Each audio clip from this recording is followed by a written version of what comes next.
Hello, मैं शांतनु। आप सभी लोगों को स्वागत है आज का कैरेजन ओपन लाइन तकनीकी अड्डा में।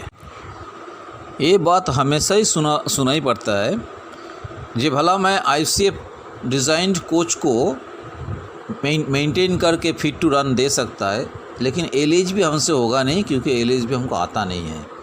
इसीलिए आज का अड्डा का जो मुद्दा चुना गया है वो है LHB boggy parts. But LHB boggy parts एक बड़ा सब्जेक्ट है, एक दिन का अड्डा में ये कंप्लीट होने वाला नहीं है। इसीलिए आज हम लोगों का मकसद रहेगा ज़्यादा से ज़्यादा LHB गाड़ी जब ट्रिप शेड्यूल में हम लोग मेंटेन करने जाएगा, D2 में हम लोग मेंटेन करने जाएगा, उसको चक्का व्हील एंड एक्सेल असेंबली में क्या क्या चीज़ हम लोगों को देखना पड़ता है, वही हम लोग आज थोड़ा ज़्यादा चर्चा करेगा। इधर हम लोग देख रहा है एक LHB बॉगी का फोटोग्राफ। ये जो LHB बॉगी, इसका जो चक्का होता है, ये नया चक्का का जो डायमीटर है वो है 915 मिलीमीटर, और ये जितना दिन चलता है इसको वायर एंड टियर होता है तो वो डायमीटर घटते जाता है। तो 855 मिलीमीटर डायमीटर जब वो रीच कर जाएगा तो वो चक्का कंडेम हो जाएगा, उसको हम सर्विस में दे नहीं पाएगा। और इसका व्हील टू व्हील डिस्टेंस जो हम लोगों को पुराना डिज़ाइन का गाड़ी में जो था 1600 मिलीमीटर वही है। इसमें brake disc, 2 brake disc extra item है, इसका एक्सेल का ऊपर प्रेस फिट किया रहता है। वो ब्रेक डिस्क का डायमीटर जो है वो है 640 मिलीमीटर, और ओवरऑल बॉगी का वेट जो है वो है चौड़ाई में है 3030 मिलीमीटर। बॉगी का ओवरऑल लेंथ जो है लंबाई में है 35 से 34 मिलीमीटर, और एक बॉगी का जो वज़न होता है वो है 6300 किलोग्राम। ये जो फोटोग्राफ आप देख रहा है आप लोग सभी जानते हैं, फिर भी एक बार दोहरा देता है। जो कोई एक कोच का ऊपर वाला जो हिस्सा होता है उसको बॉडी बोला जाता है, कोच बॉडी बोला जाता है, और उसका नीचे जो अलग सा एक स्ट्रक्चर दिखाई पड़ रहा है जिसमें व्हील फिटेड है उसको बॉगी बोला जाता है। व्हील एंड एक्सेल असेंबली जो है वो बॉगी असेंबली का एक इम्पोर्टेंट सब असेंबली होता है। तो अभी गाड़ी जब ट्रिप शेड्यूल में मतलब D1 शेड्यूल में हम लोग गाड़ी चेक करता है तो इसको हमको क्या क्या चीज़ देखना है, या D2 में जब हम लोग गाड़ी चेक करता है तब क्या क्या चीज़ देखना है, यही अभी थोड़ा चर्चा करने जाएगा। तो इन एवरी D1 चेकिंग में ये जो अब व्हील एंड एक्सेल का जो है सब असेंबली देख रहा है, इसका एंड वाला जो हिस्सा है वो पूरा कवर्ड रहता है कंट्रोल आर्म का अंदर, तो इसीलिए वो आपको दिखाई नहीं पड़ेगा। तो जो हिस्सा दिखाई पड़ेगा वो है wheel disc, axle, brake disc वगैरह। तो यही जगह में एक्सेल में या व्हील डिस्क में या व्हील का डिस्क का वेब में या ट्रेड में या फ्लेंज में आपको विजुअली चेक करना है जे उधर कोई क्रैक तो पैदा नहीं हुआ, कोई जगह टूट के तो निकल नहीं गया। अगर मान लीजिए आपका डाउट हो रहा है ये एक क्रैक या स्क्रैच मार्क, तो डाउट को आपको क्लियर करना है। अगर उसके लिए आपको मैग्नीफाइंग ग्लास का ज़रूरत पड़ता है तो वो लेना पड़ेगा, साबुन पानी से सफ़ा करने का ज़रूरत पड़ता है तो वो लेना पड़ेगा। किसी भी उपाय से आपको उसको कंफर्म जब होइएगा जे ये क्रैक नहीं है तो अभी वो गाड़ी सर्विस में जाएगा। अगर ज़रा सा भी आपको डाउट रहेगा तो आप सीनियर जो आपको सुपरवाइजर्स है वो सभी लोगों को बुला के उसको दिखाएगा। अगर सभी को डाउट रह जाएगा तो वो गाड़ी for further non destructive test के लिए सिक लाइन में प्लेस होगा, लेकिन सर्विस में नहीं जाएगा। उसमें जो एक्सेल जो है, एक्सेल में भी आपको वो क्रैक, ब्रोकन पार्ट्स, ये सब चीज़ देखना है। उसका साथ साथ और एक चीज़ बीच बीच में दिखा जाता है, ख़ास करके LHB गाड़ी में इसका खूब कम ही दिखाई पड़ता है। तो वो एक्सेल काट, तो एक्सेल के ऊपर मान लीजिए कोई एक मेटालिक पार्ट्स पड़ा रह गया था और उसी टाइम गाड़ी भाग रहा था, तो उसका चलते वो एक्सेल में एक तो डेंट मार्क हो गया है। तो ये जो एक्सेल काट है अगर वो 5 मिलीमीटर से ज़्यादा डेप्थ का होगा तो वो गाड़ी आगे नहीं जाएगा। तो हम लोगों का ट्रिप शेड्यूल में यही सब चीज़ देखना है, जे क्रैक है क्या नहीं, एक्सेल काट है क्या नहीं, चक्का ब्रोकन हो गया क्या नहीं, एक्सेल ब्रोकन हो गया क्या नहीं। उसका साथ साथ जो देखना है, जो चक्का का जो प्रोफाइल है वो प्रोफाइल डिस्टॉर्टेड हुआ क्या नहीं, अगर हुआ तो वो परमिसिबल लिमिट का अंदर है क्या नहीं। उसका साथ साथ और एक चीज़ देखना है, जे फिलहाल दिखाई पड़ रहा है, जे चक्का का जो हिस्सा रेल के ऊपर से टच करके भागता है ड्यूरिंग रन, वो जगह से मेटल चिप्ड आउट हो जाता है, वो जगह में थर्मल क्रैक पैदा हो जाता है, वो जगह में स्किडिंग होता है, वो जगह में spread rim localized spreading of tread होता है। तो ये सारे चीज़ आपको देखना पड़ेगा, क्योंकि शार्प फ्लेंज हो जाता है, थिन फ्लेंज हो जाता है, डीप फ्लेंज हो जाता है। तो ये सारे चीज़ आपको दिखना पड़ेगा, आइडेंटिफाई करना पड़ेगा। एक ही चीज़ आइडेंटिफाई करना पड़ेगा, जे ये जो कुछ आपको दिखाई पड़ रहा है थोड़ा हटके एबनॉर्मलिटी, वो परमिसिबल लिमिट के अंदर है या नहीं है। और ये सब देखने के लिए आपके पास क्या क्या साधन रहेगा, क्या क्या उपाय रहेगा, क्या क्या टूल्स रहेगा।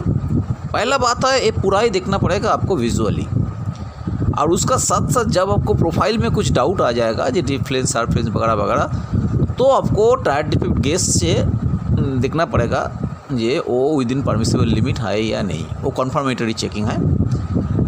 और टैपिंग व्हील आपको पास रहेगा, टैपिंग व्हील से आपको टैप करके वो साउंड से थोड़ा ये अंदाज़ा लेना पड़ेगा जे कोई क्रैक साउंड तो नहीं आ रहा है। अगर कोई डाउटफुल एरिया है तो उसको ठीक सही तरीक़ा से सफा करके मैग्नीफाइंग ग्लास लगा के देखना पड़ेगा। अगर ऐसा देखा गया जे पूरा ही डॉट कवर्ड है, कुछ ही देखा नहीं पड़ रहा है, तब वो डॉट को हटाना पड़ेगा। व्हील एंड एक्सेल चेक करने का टाइम प्रॉपर इल्यूमिनेशन, मतलब ठीक सही लाइट है क्या नहीं, ये बहुत इम्पोर्टेंट फैक्टर है। इसीलिए ड्यूरिंग एग्जामिनेशन ऑफ ट्रेन आपको साथ में टॉर्च और माइनस लैम्प वो साथ में रखना पड़ेगा, जैसे कि आपको प्रॉपर इल्यूमिनेशन का कोई प्रॉब्लम ना हो। और ये जो अभी चर्चा हुआ, ये ना केवल D2 में देखना पड़ेगा, D2 में देखना पड़ेगा, D1 में देखना पड़ेगा, D2 में देखना पड़ेगा, D3 में देखना पड़ेगा। जितना शेड्यूल इंस्पेक्शन है, जितना शेड्यूल मेंटेनेंस है, सारे में सारे ये चेकिंग करना पड़ेगा। इतना कुछ जो बोला गया है वो सारे ही व्हील डिस्क के ऊपर बोला गया है। साथ में जो ब्रेक डिस्क है, ब्रेक डिस्क के लिए भी आपको चेकिंग बहुत ज़रूरी है। उसका क्रैक है, उसका ओवलिटी है, उसका कॉर्नरिंग थिकनेस है, वो सारे चीज़ आपको देखना पड़ेगा। उसका साथ साथ उसमें कुछ बोल्ट नट जो फैसनिंग है, वो बोल्ट नट का टाइटनेस भी देखना है, उसका हाफ का लूजनेस है क्या नहीं वो देखना है। और D2 में कुछ और एक्स्ट्रा चीज़ देखना पड़ता है, खास करके कंट्रोल आर्म का फ्रंट कवर ओपन करके, वो बाद में डिस्कस किया जाएगा। ब्रेक डिस्क चेकिंग के लिए डिटेल डिस्कशन के लिए और एक दिन अलग से लगेगा, क्योंकि बहुत सारे फैक्टर्स है। आज मैं खास करके एम्फेसाइज कर रहा हूँ वो व्हील एंड एक्सेल के ऊपर। तो आइए देखते हैं, अगर व्हील एंड एक्सेल का जो इंस्पेक्शन पैरामीटर मैं बोला है, जो चेकिंग पैरामीटर मैं बोला है, अगर हम लोग गट से वो नहीं कर पाया तो उसको असर क्या हो सकता है। ये जो आप फोटोग्राफ्स देख रहा है, ये कुछ व्हील ब्रोकन व्हील का फोटोग्राफ जो ऑन रन में चलते चलते चक्का टूट गया है। यहाँ 4 गो फोटोग्राफ दिखाया गया है, इनमें से 3 गो ही है LHB व्हील का, एक को है वागन का। तो ब्रेकेज ऑफ व्हील एक फेनोमेना तो वागन में भी हो सकता है, कोच में भी हो सकता है, LH में भी हो सकता है, ICF डिज़ाइन का भी हो सकता है। लेकिन ये दिखाई पड़ रहा है जो LHB व्हील में क्रैक ऑफ व्हील डिस्क और ब्रेकेज ऑफ व्हील डिस्क, ये इसका परसेंटेज थोड़ा ज़्यादा ही है। और इसीलिए ये हादसा अगर हम लोगों का दिया हुआ छोड़ा हुआ गाड़ी में ना हो, इसका चलते हम लोगों को जो व्हील एंड एक्सेल का जो चेकिंग पैरामीटर्स बोला गया है, ख़ास करके जो आइडेंटिफिकेशन ऑफ क्रैक्स, प्रोफाइल का जो एबनॉर्मलिटीज़, फ्लैटनेस, स्प्रेड रिम, ये सब चीज़ सही ढंग से आइडेंटिफाई करना पड़ेगा, क्योंकि फ्लैटनेस एंड स्प्रेड रिम के लिए जो फ्लैटनेस ये दोनों चीज़ खास करके अगर रह जाता है, बड़ा सेलिंग अगर रह जाता है, तो गाड़ी चलते हुए इम्पैक्ट लोड ज़्यादा आ जाए, duck duck duck duck duck duck करके मारते मारते वो चलता है, गाड़ी पूरा सफ़र करता है। तो एक तो पैसेंजर का जो डिस्कम्फर्ट फील करता है पैसेंजर लोग, कभी कभी ये आवाज़ इतना तगड़ा होता है जो पैसेंजर लोग पैनिक भी हो जाता है, गाड़ी चेन पुल पिक करके बोलता है जी गाड़ी देखिए। लेकिन उससे भी ज़्यादा ख़तरनाक है, अगर इम्पैक्ट लोड ज़्यादा होगा तो आपको व्हील डिस्क क्रैक कर सकता है, ब्रेक कर सकता है, ऐसा करके टूटा हुआ हिस्सा पूरा अलग हो सकता है। और उसका बाद क्या हो सकता है आप लोग खुद कल्पना कर लीजिए। तो ये फोटोग्राफ इसीलिए दिया गया है जे ऑलरेडी बहुत सारे केस ऐसा हो चुका है, इसीलिए हम लोग जब व्हील एंड एक्सेल को चेकिंग करेगा, वो चेकिंग को थोड़ा बहुत डेडिकेटेडली सिंसियरली करना पड़ेगा। अगर हम लोग सही ढंग से चेक कर पाएगा, अगर हम लोग पहले ही उसको फ्लैट व्हील को हम आइडेंटिफाई करके सर्विस से रुक दिया जाएगा, अगर स्प्रेड रिम को हम लोग प्रॉपरली आइडेंटिफाई कर पाएगा, अगर शेल्ड व्हील को कम सेल रहते हुए ही उसको टर्न करके रीप्रोफाइलिंग कर पाएगा, तो इस किस्म का जो हिस्सा है, ये हिस्सा हम लोगों का फिट दिया हुआ गाड़ी से एटलीस्ट नहीं होगा। ये जो फोटोग्राफ आप लोग देख रहे हैं, ये है CTRB mounted wheel and axle assembly. वो व्हील एंड एक्सेल असेंबली का पहले वाला जो पिक्चर आप लोग देखे थे, उसको जो एंड का तरफ जो एक्सेल का हिस्सा था वो उसमें CTRB नहीं फिट हुआ था। अभी CTRB फिट होने का बाद कैसे लग रहा है, उसी का फोटोग्राफ्स है।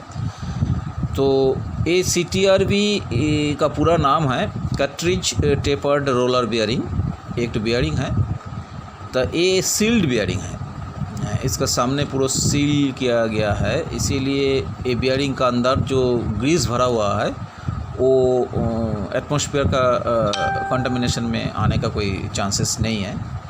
और उसका सामने कुछ लॉकिंग अरेंजमेंट दिया गया है। तो कोई भी व्हील फिटमेंट का पहले वो CTRB सही सलामत है क्या नहीं, वो देखने के लिए वो CTRB को 2 हाथ से पकड़ के थोड़ा घुमाना पड़ता है। अगर घुमाने तो स्मूथ घूम जाता है, कोई बिना किसी साउंड का, बिना किसी रुकावट का कोई जैमिंग नहीं होता है, तो ये माना जाता है जो बियरिंग सही सलामत है, तो वो चक्का को फिटमेंट किया जाता है। लेकिन अगर उसमें कोई एबनॉर्मल साउंड आ जाता है या कोई रुकावट आ जाता है या कोई जैम लग रहा है, तो उस टाइम तो उसको आगे लगाना नहीं चाहिए। तो D2 में जो D2 मेंटेनेंस शेड्यूल है, वो D2 मेंटेनेंस शेड्यूल में ही हम लोग एक्सेल बॉक्स का फ्रंट कवर ओपन करता है। और ये टोटल ये जो लोकेशन है, ये जो पोर्शन है, ये पोर्शन कंट्रोल आर्म से पूरा कवर्ड रहता है, इसीलिए बिना कवर ओपन करके हम इसको देख नहीं पाएगा। अगर कवर ओपन भी करेगा तो पूरा CTRB हम लोग उनको नज़र में नहीं आएगा, केवल उसका फेस वाला पोर्शन, सामना वाला पोर्शन हम लोग उनको नज़र में आएगा। तो D2 में कंट्रोल आर्म का जो फ्रंट कवर वो ओपन करके हमको क्या चेक करना पड़ेगा, एक तो CTRB में हमको एक तो CTRB में पहला जो चेक करना पड़ेगा वो है, वो CTRB का जो सामने जो सील है, वो सील टूटा तो नहीं, वो सील क्रैक तो नहीं हुआ, वो सील में कोई डेंटिंग मार्क तो नहीं है, कोई ग्रीस तो निकल नहीं रहा है, लीक नहीं हो रहा है, ग्रीस यूजिंग तो नहीं हो रहा है। यही चीज़ हम लोगों को देखना है। अगर क्रैक हुआ, अगर ब्रोकन सील मिला, तो वो गाड़ी आगे नहीं बढ़ेगा। अगर डेंट मार्क वाला मिला तो सीनियर सुपरवाइज़र लोग उनको दिखाना पड़ेगा। वो लोग देख के सिद्धांत लेगा जे ये डेंट वाला जो सील CTRB आया है, इसको फर्दर इन्वेस्टिगेशन क्या ज़रूरी है, उसके ऊपर जो सिद्धांत होना है वो सिद्धांत होगा। प्रीवियस पिक्चर में मैंने बोला जे CTRB का सामने कुछ लॉकिंग अरेंजमेंट है, तो ये पिक्चर में हम लोग वही दिखा रहा है जे CTRB को उसका प्रॉपर लोकेशन में माउंटिंग करने का बाद वो ड्यूरिंग रन वो पिछल के आगे ना बढ़ पाए, इसीलिए उसको security disc, safety plate and वो सिक्योरिटी डिस्क को लगाने के लिए जो स्क्रू, वो स्क्रू दे के उसको फिटमेंट किया जाता है। तो यह जो स्क्रू है वो उसका साइजेज़ है M20/60। इसको जब आप लगाइएगा तब इसको एक तो टॉर्क में लगाना पड़ता है, उसको मैक्सिमम टॉर्क है 200 Nm न्यूटन मीटर। तो आपको जो टॉर्क रेंज है, टॉर्क रेंज पहले तो है टॉर्क रेंज कैलिब्रेटेड होना चाहिए। दूसरा चीज़ है टॉर्क रेंज से कोई भी बोल्ट टॉर्क देने का पहले आपको एक बार क्रॉस चेक करना पड़ेगा वो सही टॉर्क में बांधा है तो, क्योंकि इट इज़ एडजस्टेबल है। आप किसी भी उसका जो रेंज है वो रेंज का अंदर किसी भी टॉर्क वैल्यू में आप उसको बांध सकता है। तो वो पहले देख लीजिएगा जो उसको 200 Nm जो रिक्वायर्ड टॉर्क है वो टॉर्क में वो है ना, उससे कम है या उससे ज़्यादा है। तो अगर ठीक नहीं है तो उसको सही जगह में उसको बांधना पड़ेगा। उसका बाद वो टॉर्क रेंज दे के वो तीनों बोल्ट है वो तीनों बोल्ट को टाइट करना पड़ेगा। ये तीनों बोल्ट जो टाइट होगा, तो ये तीनों स्क्रू जो टाइट होगा, तो इसको फीमेल जो थ्रेड है वो रहता है एक्सेल का एकदम फेस में, वो थ्रेड पोर्शन रहता है, तो उसी का साथ ये बोल्ट अप होगा। आफ्टर प्रॉपर टॉर्क उधर जो लॉक प्लेट है वो लॉक प्लेट को बेंड कर देना पड़ता है। ये इसीलिए बेंड कर देना पड़ता है जो वाइब्रेशन में वो स्क्रू दोबारा ओपन ना हो जाए, लूज़ ना हो जाए। तो इसीलिए ड्यूरिंग D2 जो चक्का में फ्रंट कवर ओपन करने से केवल CTRB वाला हिस्सा ही मिलता है, दूसरा कुछ अटैचमेंट लगा नहीं है। उसमें हम लोग ये जो सिक्योरिटी डिस्क का जो लॉकिंग प्लेट बोलिए, बोल्ट बोलिए, इसको हम लोग एकदम डायरेक्टली देख पाता है। तो उसी टाइम हम लोग उनको ये भी थोड़ा चेक करना है जो सिक्योरिटी डिस्क तो ठीक है, वो टूटा तो नहीं है, वो ब्रोकन तो नहीं है, वो क्रैक तो नहीं है। लॉकिंग प्लेट जो बेंड वाला हिस्सा होना चाहिए था वो तो स्ट्रेट नहीं हो गया। जो लॉकिंग स्क्रू जो है वो स्क्रू मतलब M20/60 वाला जो स्क्रू है वो लूज़ तो नहीं हो गया, उसका मुंडी ब्रोकन होके गिर तो नहीं गया। तो अगर ऐसा कुछ एब्नॉर्मलिटी नज़र में आ गया तो गाड़ी एकदम आगे नहीं जाएगा, सर्विस में नहीं जाएगा। तुरंत सीनियर सुपरवाइज़र लोगों को बुला के उसको इंटीमेट करके ये गाड़ी को आपको सिक लाइन भेजना पड़ेगा। क्योंकि अगर लॉकिंग प्लेट का बेंडिंग स्ट्रेट हो गया, बोल्ट लूज़ मिल गया या सिक्योरिटी डिस्क क्रैक ब्रोकन मिल गया तो मतलब जे there is a possibility of shipment of CTRB भागने का चांसेस है। अगर CTRB इन रूट में चलते चलते भाग जाएगा तो उसका बाद उसको हॉट एक्सेल बोला जाता है।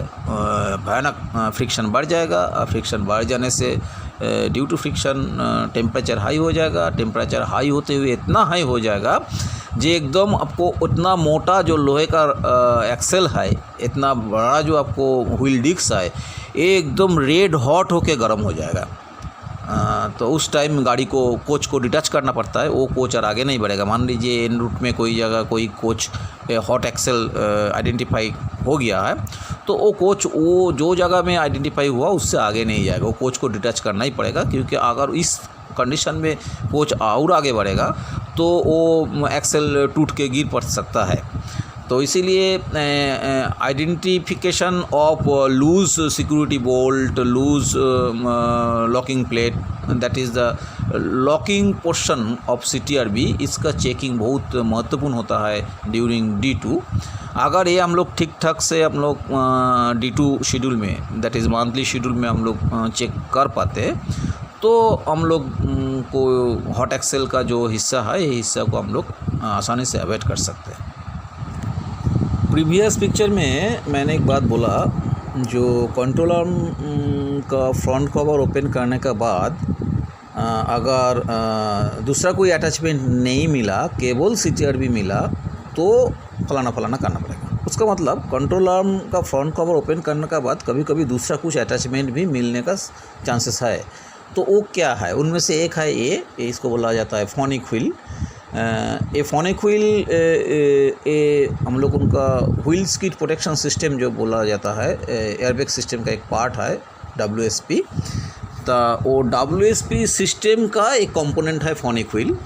ये चक्का का एक्सेल का एकदम फेस में लगा रहता है। मतलब पहले CTRB माउंटिंग हुआ, माउंटिंग होने के बाद उसका followed by security disc, locking plate, वो लगाने के बाद उस सिक्योरिटी डिस्क के ऊपर 3 ठो टैपिंग किया गया है लोकेटिंग स्क्रू लगाने के लिए।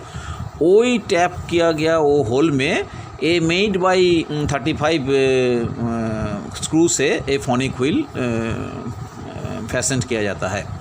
तो ये जब किया जाता है तो इसमें भी टॉर्क है 21 Nm, 21 न्यूटन मीटर टॉर्क से इसको फिटमेंट किया जाता है। उस टाइम ये जो लॉकिंग स्क्रू है इसको कुछ ग्लू एडिटिव दे के लगाना पड़ता है, जैसे कि किसी भी प्रकार से वो एन रूट में लूज़ ना हो जाए। तो जो फ्रंट कवर ओपन करने से हमको ये फ्रॉनिक व्हील वाला अटैचमेंट मिलेगा, तो उधर क्या चेक करना है D2 में? उधर तो वो सील दिखाई पड़ेगा, वो CTRB का सील आपको फिर भी दिखाई पड़ेगा। तो CTRB का सील चेक करना है जो उधर कोई crack, leakage of grease, broken of seal ऐसा कुछ है क्या नहीं, डेंटिंग ऑफ सील ऐसा कुछ है क्या नहीं, उसका साथ साथ देखना पड़ेगा। ये फोनिक व्हील का जो लोकेटिंग नाट है, मतलब M8/35 वाला जो नाट है, ये लूज़ तो नहीं हो गया। अगर लूज़ हो गया तो उसको टाइट देना पड़ेगा। ये टूट तो नहीं गया, अगर टूट गया तो उसको रिप्लेस करना पड़ेगा। उसका साथ साथ वो जो सिक्योरिटी डिस्क का, CTRB का सिक्योरिटी डिस्क का जो लॉकिंग प्लेट व सेफ्टी प्लेट जिसको बेंड करना पड़ता है, वो भी दिखाई पड़ेगा। तो उसको बेंड ठीक है क्या नहीं वो भी देखना पड़ेगा। फोनिक व्हील इटसेल्फ में कोई क्रैक आया क्या नहीं, फोनिक व्हील इटसेल्फ कोई टूटा फूटा है क्या नहीं, ये देखना पड़ेगा। क्यों ये देखना इतना इम्पोर्टेंट है? ये देखना बहुत इम्पोर्टेंट है इसीलिए, मान लीजिए वो जो फोनिक व्हील जो 3 ठो स्क्रू से, लोकेटिंग स्क्रू से उसको फिक्स किया जाता है, फिट किया जाता है, वो लूज़ है। एन रूट में जाते जाते वो गिर गया। गिरने के बाद वो फोनिक व्हील का भी बाहर चला आया। फोनिक व्हील का बाहर चला आके वो कंट्रोल आर्म का अंदर ही है। तो किसी भी कारण से वो जाके अगर सील को डैमेज कर देगा, CTRB का सील को डैमेज कर देगा, क्योंकि वो जब फोनिक व्हील का बाहर आ गया तो CTRB सील का सामने चला आया। किसी भी उपाय से वो CTRB सील को डैमेज कर देगा तो CTRB का अंदर जो ग्रीस है, वो ग्रीस वो डैमेज हुआ CTRB सील से बाहर आ जाएगा, क्योंकि हाई RPM में वो घूम रहा है, तो वहाँ से वो ग्रीस निकलना शुरू कर देगा। और जैसे ही CTRB का ग्रीस निकलना शुरू कर देगा तो CTRB का अंदर का ग्रीस घटते रहेगा। तो एक टाइम ऐसा आएगा जे ग्रीस घटते घटते इस दिशा में चला जाएगा, जे उसमें जितना मिनिमम ग्रीस होना चाहिए उससे भी कम ग्रीस में पहुंच जाएगा। तो उधर फ्रिक्शन बढ़ते रहेगा। जब फ्रिक्शन बढ़ जाएगा फिर वही हॉट एक्सेल। इसीलिए हॉट एक्सेल को अवॉइड करने के लिए आपको D2 में कंट्रोल आर्म का फ्रंट कवर ओपन करके ये सब चीज़ चेक करना बहुत इम्पोर्टेंट है, और वो बहुत सिंसियरली करना भी है। कंट्रोल आर्म का फ्रंट कवर ओपन करने के बाद और एक किस्म का अटैचमेंट हम लोग उनको नज़र में आता है, उसको बोला जाता है रिटर्न करंट डिवाइस अटैचमेंट और अर्थिंग इक्विपमेंट का जो अटैचमेंट रहता है।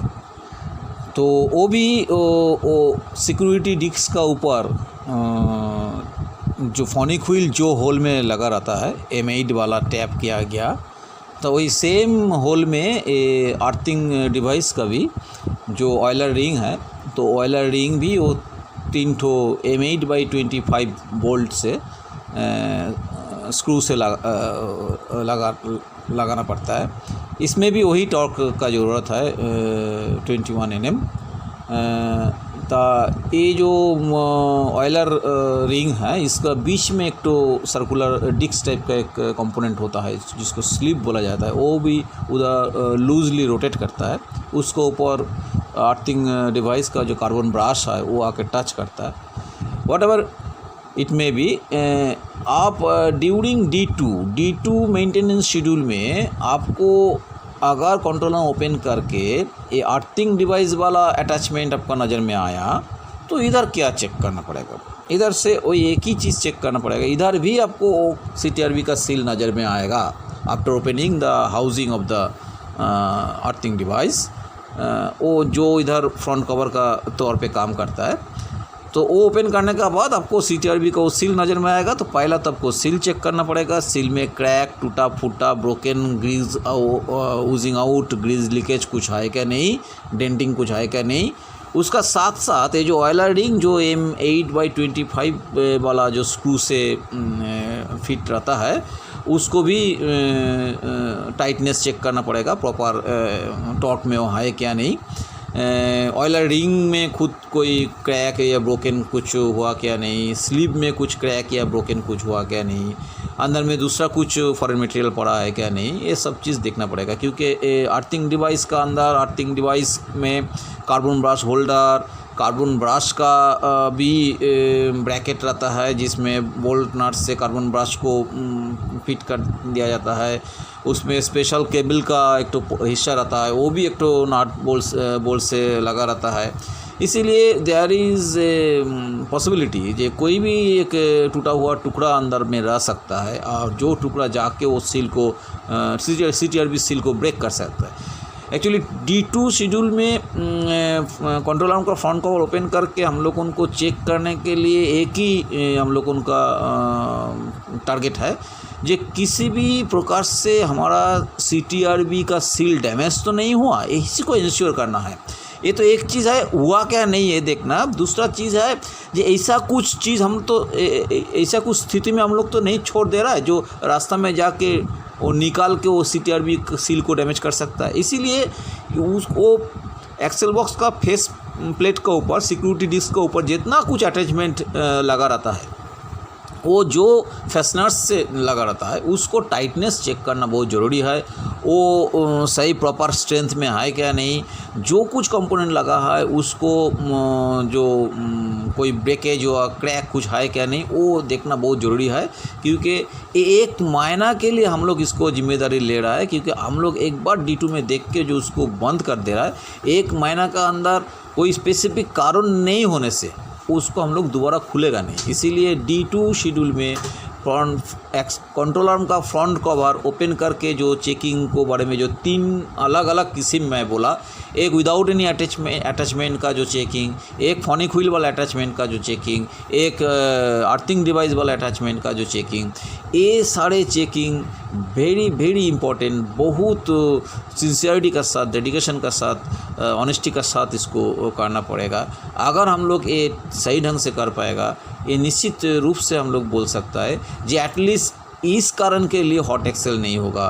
फिर भी हॉट एक्सेल होगा तो वो CTRB का इनसाइड का कुछ कंपोनेंट का गड़बड़ी के लिए हो सकता है, लेकिन कोई फॉरेन मटेरियल इन्फ्रिंजमेंट के लिए CTRB फेलियर होने का चांस को आप 0 कर पाएगा। इधर देखिए एक नंबर जो फोटोग्राफ्स है वो है गाड़ी में अर्थिंग डिवाइस और रिटर्न करंट का जो डिवाइस वो कैसे फिट होके रहता है, केबल कट हो रहता है। वो इधर एक जो फोटोग्राफ में आप दिखाई पड़ रहा है, जो अर्थिंग डिवाइस का अंदर जो केबल घुसा है उसी को स्पेशल केबल बोलता है। वो अंदर जाके उधर एक तो ब्रैकेट में वो बोल्टेड है। 2 नंबर जो फिगर आप देख रहा है एक केवल मात्र अर्थिंग डिवाइस का जो हाउसिंग है वो हाउसिंग को अलग करके दिखा रहा है। वो सामने जो कवर है वो अर्थिंग डिवाइस का हाउसिंग का कवर है। वो ओपन करने से आपको वो कार्बन ब्रश वगैरह वो देखने को मिलेगा।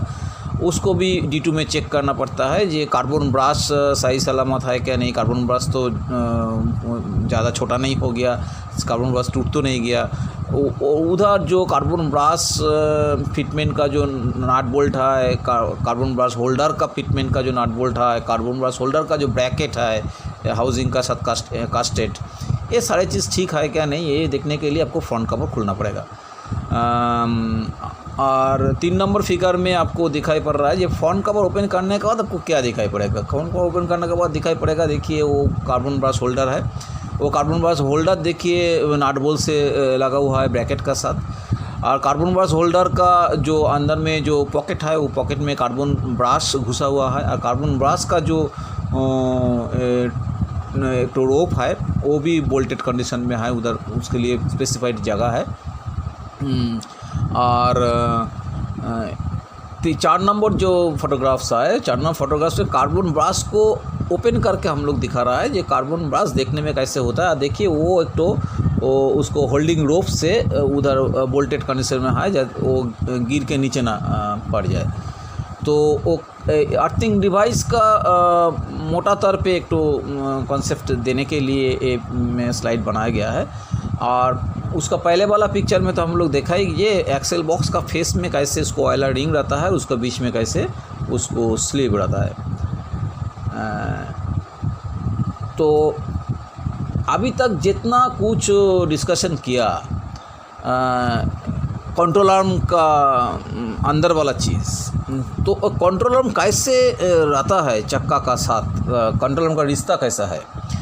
तो इधर देखिए एक तो फोटोग्राफ्स है जिसमें axle box wheel and axle assembly fitted with control arm. Control arm का जो टॉप वाला जो फेस है सरफेस है वो है प्राइमरी सस्पेंशन सिस्टम का सीटिंग को प्रोवाइड करने के लिए है। उसका पीछे जो टेल एंड है वो tail end control arm bogie का साथ security block, locking plate and security screw से फैशन रहता है प्रॉपर टॉर्क से। उसका मतलब control arm is such a device जो व्हील एंड एक्सेल को होल्ड करता है बॉगी का साथ।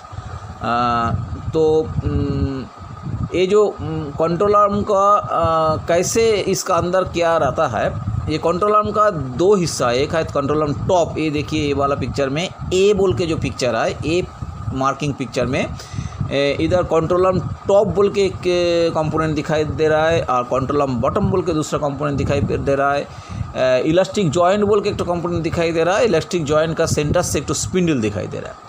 तो कंट्रोल आर्म टॉप जाके CTRV के ऊपर बैठता है, कंट्रोल आर्म बॉटम जाके CTRV के नीचे से उसको कवर करके नाट बोल्ट से 4 ठो नाट बोल्ट से उसको बांध दिया जाता है, फिट किया जाता है विथ प्रॉपर टॉर्क। ऐसे CTRV पूरा कवर हो गया और उसका सामने फ्रंट कवर दे दिया तो CTRV ऑलमोस्ट पूरा ही कवर हो गया चारों तरफ से। और पीछे जो टेल एंड में देखिए एक तो पॉकेट है, वो पॉकेट में वो इलास्टिक जॉइंट मतलब रबर बॉन्डेड मेटल कंपोनेंट है इसको बोला जाता है। जो बीच में जो स्पिंडल है वो मेटालिक है और उसका बाहर में एक तो सिलिंड्रिकल कंपोनेंट है वो भी मेटालिक है। बीच में रबर का पैड दे के उसको कुशनिंग इफेक्ट किया गया है। तो ये जो इलास्टिक जॉइंट है वो उस पॉकेट में घुस जाता है, प्रेस फिट होता है। उसका बाद ये जो स्पिंडल है, स्पिंडल दोनों ओर में अब बी पिक्चर में चला जाइए। बी पिक्चर में देखिए रेड कलर का गोल करके एक चीज़ दिखाया गया है जिसमें 3 चीज़ नज़र में आ रहा है। एक तो सिक्योरिटी ब्लॉक, 2 लॉकिंग प्लेट, 3 एक तो बोल्ट, तो वो 3 एक तो स्क्रू। तो उधर वो स्पिंडल का स्पिंडल जो ब्रैकेट आ रहा है तो कंट्रोल आर्म ब्रैकेट में वो स्पिंडल घुस जाता है। कंट्रोल आर्म ब्रैकेट में वो स्पिंडल घुस जाने का बाद वहाँ पर ये security bolt and security plate and security screw से प्रॉपर टॉर्क में उसको टाइट दिया जाता है। तो एज ए रिज़ल्ट क्या होता है, ये control arm axle wheel and axle assembly को कस के पकड़ के रखता है बॉगी का साथ। So this is a connectivity between wheel and axle. ये जो फोटोग्राफ हम लोग देख रहे हैं ये है नतीजा मतलब पुअर चेकिंग का नतीजा। कौन सा पुअर चेकिंग का नतीजा, D2 में अगर control arm front cover open करके जो चेकिंग का बारे में अभी इतना टाइम तक हम लोग डिस्कस कर रहे थे, तो उसका अगर प्रॉपर चेकिंग हम लोग नहीं कर पाया तो रास्ता में ऐसा हिस्सा हो सकता है। तो 1 नंबर जो फोटोग्राफ है उसमें देखिए एक तो broken earthing box, earthing device का हाउसिंग है। तो ये देख के अगर कोई आदमी ये सोचेगा जे ये बाहर से कोई आके टकरा के उसको ब्रेक किया है तो शायद वो फुल बन जाएगा, क्योंकि ये बाहर से टकरा हुआ ब्रोकन नहीं है, ये अंदर का ब्रोकन पार्ट इसको तोड़ा के बाहर निकलने का निशान है। तो 2 नंबर जो पिक्चर आप देख रहा है जे उसका जो सिक्योरिटी डिस्क माने CTRB का जे सिक्योरिटी अरेंजमेंट था, उनमें से सिक्योरिटी डिस्क को जो 3 ठो M20/60 स्क्रू से हम लोग फिट किया था, उनमें से एक तो मिसिंग है। तो मतलब इसको ये यहाँ से निकल गया। तो ये ज़रूर कोई एक शेड्यूल इंस्पेक्शन में चेकिंग में हम लोग मिस किया। At the same time at the time of fitment of CTRB, मतलब वर्कशॉप में जो व्हील फिटमेंट होता है उस टाइम भी वो लोग सही ढंग से उसको टाइट नहीं किया, उसका नतीजा ये हो सकता है। तो ये निकल गया, हो सकता है वही उसको अंदर से टूटा के बाहर चला आया, लेकिन आ तो गया। उसका पहले क्या क्या किया आप देखिए। उसका पहले और कुछ चीज़ वो तो टूटाया। एज ए रिज़ल्ट आप 3 नंबर जो पिक्चर देख रहा है, एक्चुअली ये अर्थिंग डिवाइस को हाउसिंग को ओपन करने के बाद हमको ये ऑयलर रिंग और बीच में जो स्लिप वाला ये हिस्सा हमको नज़र में आना चाहिए था, लेकिन हमको ये नहीं आके 2 नंबर जैसा केवल सिक्योरिटी डिस्क वाला दिखाई पड़ रहा है। तो हमारा जो अर्थिंग डिवाइस का हाउसिंग है, अर्थिंग डिवाइस का हाउसिंग जब नीचे हम लोग गिराया तब देखा अंदर में देख रहा है जो हम लोग ब्रोकन पार्ट कुछ मिल रहा है। तो उधर भी और कुछ को डैमेज किया, उसको ब्रोकन पार्ट इधर मसला है मौजूद। और सबसे बड़ा चीज़ है 5 नंबर में आप देखिए, 4 नंबर में देखिए वो पूरा डस्ट बन गया है। वो जो डस्ट बन गया है वो देखिए उसमें हम कार्बन ब्रश का टुकड़ा नज़र में आ रहा है, और वो बीच का जो स्लिप वाला हिस्सा बोल रहा था, ऑयल लाइनिंग का बीच में जो स्लिप वाला हिस्सा बोल रहा था, आप 3 नंबर फिगर में अगर देखिएगा तो उसमें जो गोल्डन कलर का जो बीच में जो सर्कुलर हिस्सा आ रहा है वो देखिए कैसे टूट के नीचे गिर गया, मतलब ऑयलर रिंग पूरा टूट गया। और उसका नतीजा ये है जे 5 नंबर फिगर में आप देख रहा है जे बियरिंग का सील कैसे टूट के पूरा ग्रीज यूजिंग आउट हुआ। और बगल में और एक तो है जे वो मैं बोल रहा था जे अगर हम लोग ये सब चेकिंग सही ढंग से किया तो हम लोगों का कारण से हॉट एक्सेल नहीं आएगा, लेकिन दूसरा एक कारण से आ सकता है, वो है CTRB का अंदर वाला कोई फेल्योर। पिक्चर 6 में हम लोग दिखा रहा है जो CTRB का कार्ट्रिज का जो केज रहता है CTRB का अंदर में, कभी कभी वो कार्ट्रिज का केज का फेलियर के चलते भी उधर फ्रिक्शन ज़्यादा हो जाता है, और ब्रोकन का कार्ट्रिज उसको फ्रिक्शन ज़्यादा करके जो हाई टेम्परेचर होता है उसके लिए हॉट एक्सेल होता है। तो मैं ये पिक्चर इधर इसीलिए दिखाया गया है जे how important the checking of D2 in D2 schedule, the control arm open करके इनसाइड वाला हिस्सा चेकिंग करना कितना महत्वपूर्ण होता है, कि क्यों इतना सिंसियरली इसको करना पड़ता है।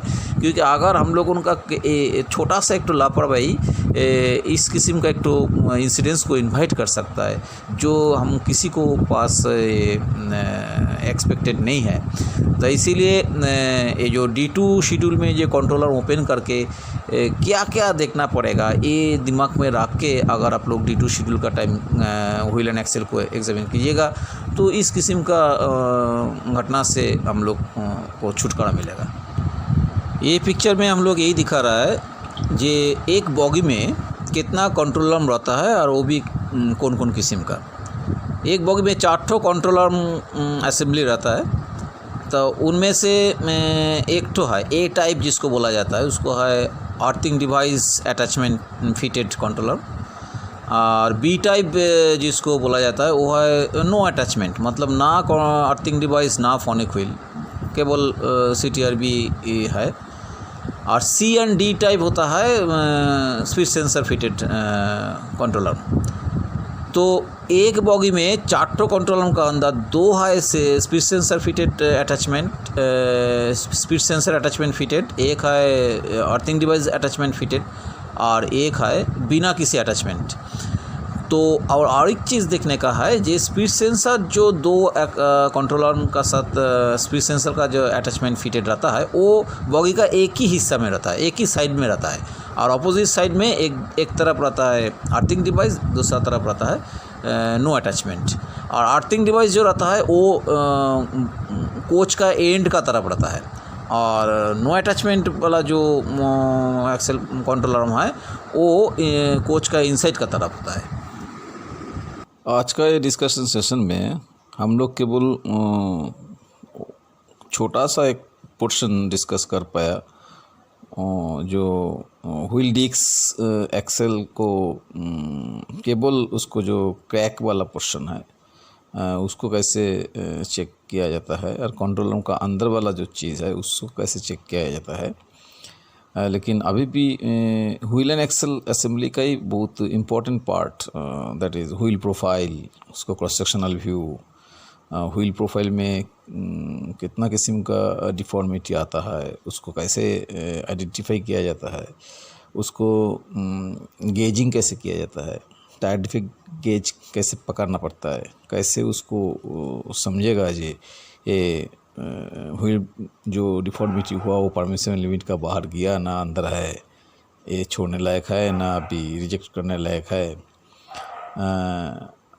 उसके अलावा व्हील का, खास करके एलएचबी व्हील का chipping out of metal from the wheel trade, wheel का साथ ट्रैक का जहाँ पर फ्रिक्शन होता है वो हिस्सा को ट्रेड बोला जाता है, और वही ट्रेड से कैसे मेटल चिप्ट आउट होकर आ रहा है, shelling, spread rim, shattered rim दिखने में कैसे है, कैसे पकड़ा जाता है, नहीं पकड़ने से क्या होता है, इसका बारे में डिटेल डिस्कशन अभी भी बाकी है। अगर चांस मिलेगा तो नेक्स्ट सेशन में ज़रूर डिस्कशन होगा, लेकिन वो सारे डिपेंड करता है आप लोग उनका फीडबैक कैसा मिलेगा उसके ऊपर। अगर आप लोग उनका अच्छा लगा तो ज़रूर दोबारा डिस्कशन हो सकेगा, और अगर आप लोग उनका अच्छा नहीं लगा तो नहीं होगा। ठीक है, तो आज के लिए थैंक यू।